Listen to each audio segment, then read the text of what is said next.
भारत रत्न बहुत देर में मिला, अभी हमारे मीडिया के भाई कह रहे थे, इसमें कोई दो राय नहीं है।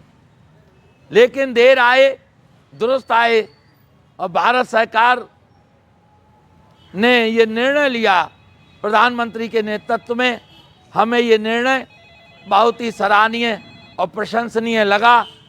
किसी को क्या निकालना है इसके मायने वो जाने, लेकिन ऐसे व्यक्तित्व को सम्मान बहुत पहले मिलना चाहिए था, क्योंकि जिस व्यक्ति के मुख्यमंत्री पद पर रहता हुआ जो व्यक्तित्व और उसका कुर्ता फटा हुआ हो, और चंद्रशेखर जैसा व्यक्ति इकट्ठा पैसा जब करके दे और वो व्यक्ति मुख्यमंत्री कोष में उसे जमा करा दे, क्या धन्य है। मैं गर्व महसूस करता हूँ कि जब इनके ऊपर बोलने का नंबर आता है।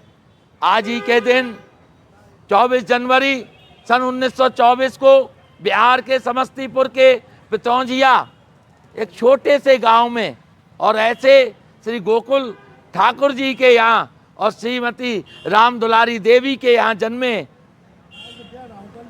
एक अनूठे व्यक्तित्व थे। वह जन्म लेने के बाद शिक्षा के क्षेत्र में आगे बढ़े। उस समय बिहार के अंदर मैट्रिक पास होना एक बहुत बड़ी बात हुआ करती थी। जब उन्होंने मैट्रिक पास किया, इस देश के अंदर हमेशा से कुछ लोगों ने समाज के अंदर विकृतियां पैदा करने का कार्य किया, और ऐसे ही एक जमींदार था, उसके पास इनके पिता ले गए।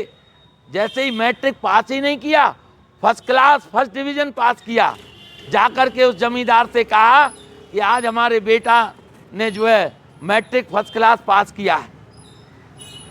उसने पैर दबाए उनसे।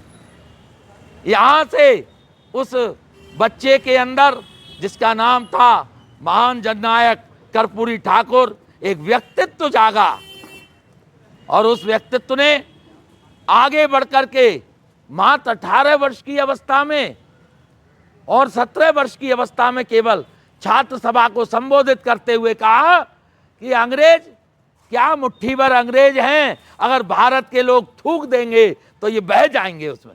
ऐसा व्यक्तित्व, जिसका ये बात कहते हुए जब उन्हें सुना अंग्रेजों ने, ब्रिटिश शासन ने सुना, गिरफ्तार कर लिए गए, जेल में डाल दिए। भारत छोड़ो आंदोलन चला, 26 महीने जेल के अंदर रहे। जेल से बाहर आए, फिर संघर्ष शुरू हुआ।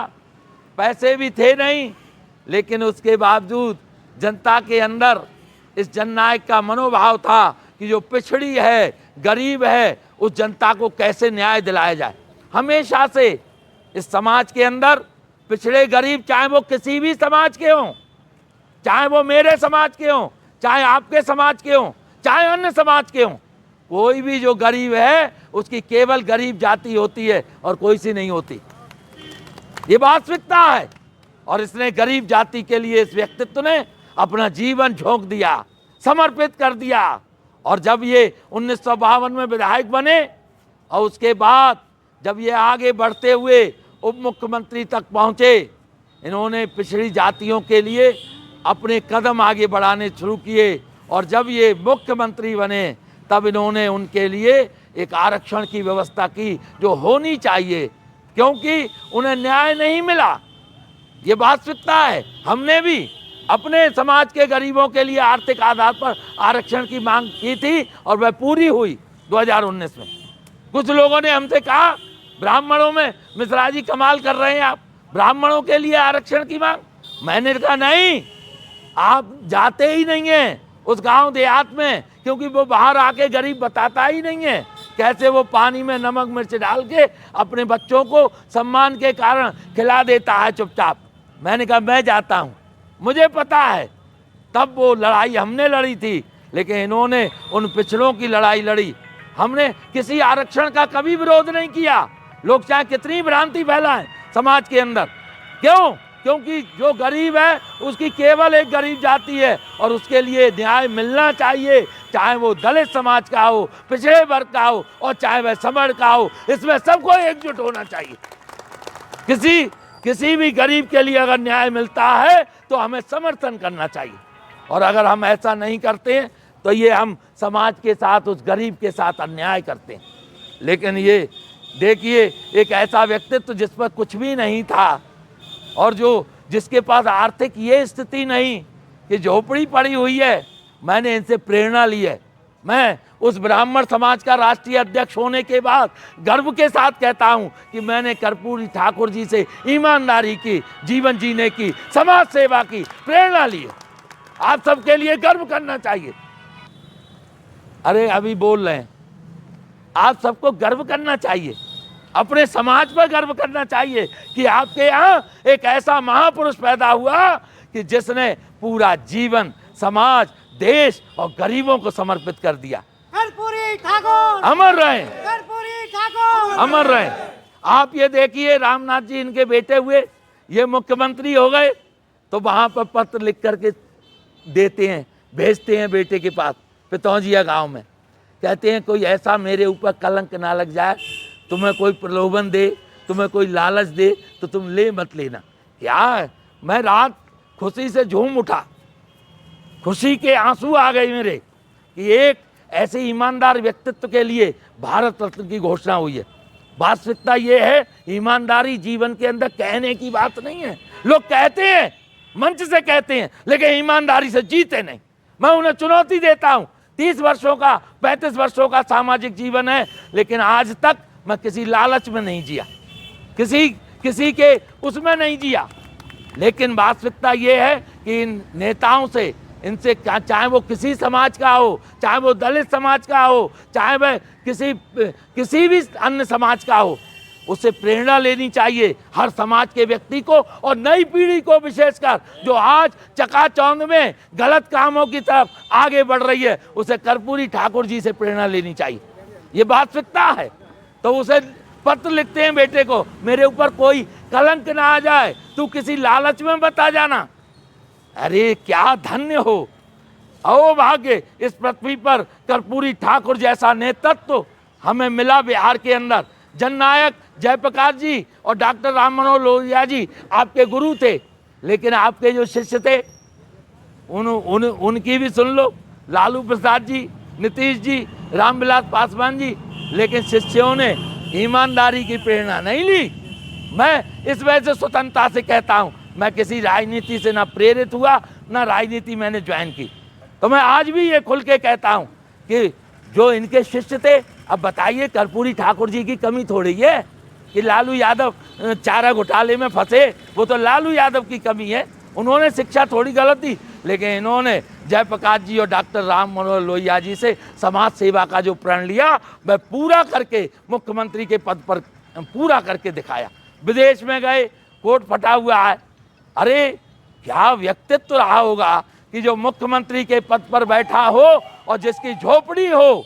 आपको सुनकर के ताज्जुब होगा कि देवीलाल जी ने एक अपने प्रिय जो उनके सहयोगी थे उनसे कहा, कर्पूरी ठाकुर जी आपसे कुछ भी रुपए मांग लें तो चुपचाप दे देना। तो वो बार बार उनसे पूछते थे कि कुछ मांगा, बोले उनने नहीं मांगा। अरे क्या ऐसा जमीर पैदा करिए और नई पीढ़ी के लिए ये कहना चाहते हैं, अपने बच्चों के अंदर ये जमीर पैदा करिए कि उनके अंदर ईमानदारी रहे, चाहे वो किसी भी समाज का हो। समाज नहीं, समाज पूरा मेरा देश होता है। उस समाज के अंदर जो लोग रहते हैं, कर्पूरी ठाकुर जैसे, वह समाज का निर्माण करते हैं।